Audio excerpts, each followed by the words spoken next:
ZNS Total Sports is brought to you by Fourth Terrace Diagnostic Center.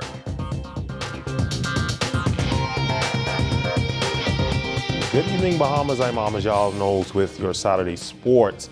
The Black Point Regatta getting underway in Black Point, EXUMA last evening. Our Charles Fisher was there and filed this report.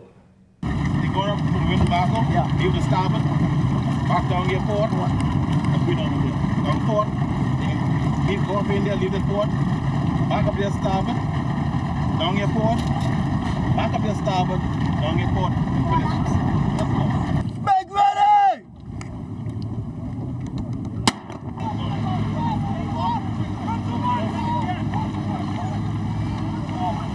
And when the race started was to Widdy K getting off to a bad start, but it's not how you start, but how you finish. Widdy K winning again rather easily. Stefan Noel says it's just something they do, natural.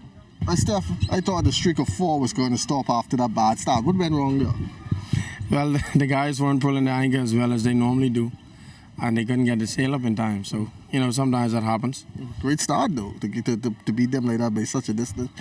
Well, you see, once you get in those predicaments, you have to know how to get out.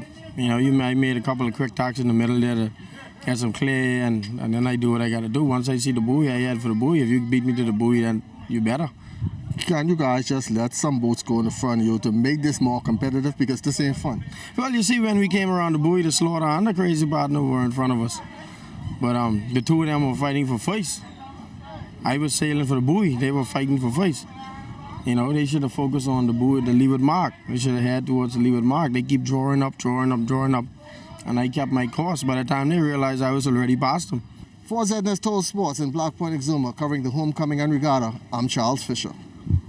And let's get ready to rumble. Bahamian fight fans from all over last night flocked to the Malia Cable Beach Resort for the latest installment of the B.O.M.A.C Cage Fight Series, B.O.M.A.C 4, The Striker's Quest, which saw 9 bouts on the card, featuring several Bahamians. The event headlined by the main event that featured prominent Bahamian kickboxer Giovanni Mofire Johnson take on Angolan Pedro Kasoma in a bout that certainly did not disappoint, as Johnson scored the victory after 2 decisive knockdowns in the second round.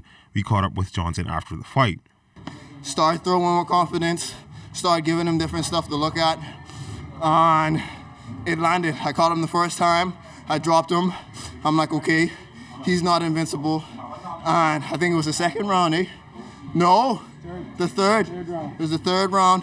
I dropped him once, I caught him the second time, and I'm just like, wait, 2 drops, 2 downs in 1 round, and that's my victory.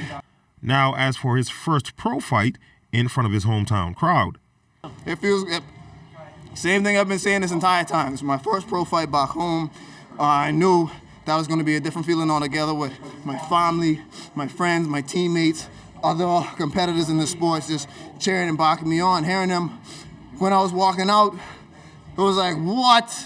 They don't have this in Thailand. They don't root for me like this in Thailand. They don't root for me like this anywhere else on the planet.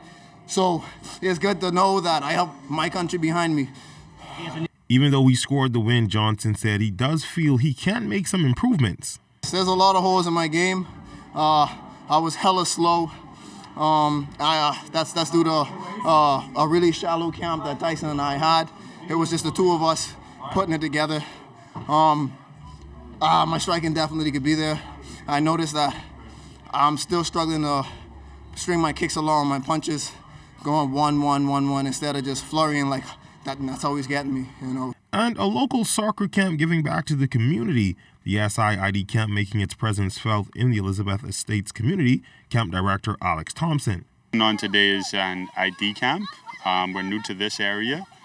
We're just trying to identify some talent, create a program here that'll be sustainable, and hopefully, get the kids playing more soccer, which can eventually lead to scholarships and opportunities abroad through a combination of their athletics and academics. As for his evaluation of the talent, a lot of them haven't necessarily played organized football before, organized soccer, but there's a ton of natural talent, as we found in other grassroots areas all over the island.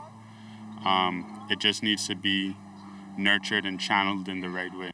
Community Association member Kenyon Ferguson says he appreciates the work that the camp is doing. The Elizabeth Estate community, we have a lot of young men that are free for the summer now, and they don't have a lot of things to do. So a camp like this is instrumental in keeping them busy, keeping them out of problems, and getting in the exercise. We know that the sun is a bit hot, but give thanks, it's a nice cool day today, and they seem to be having a good time. YesI plans to travel to several other communities in a matter of weeks to put on additional clinics. That will do it for this Sports Saturday. Stay tuned. Tonight's weather forecast is up next.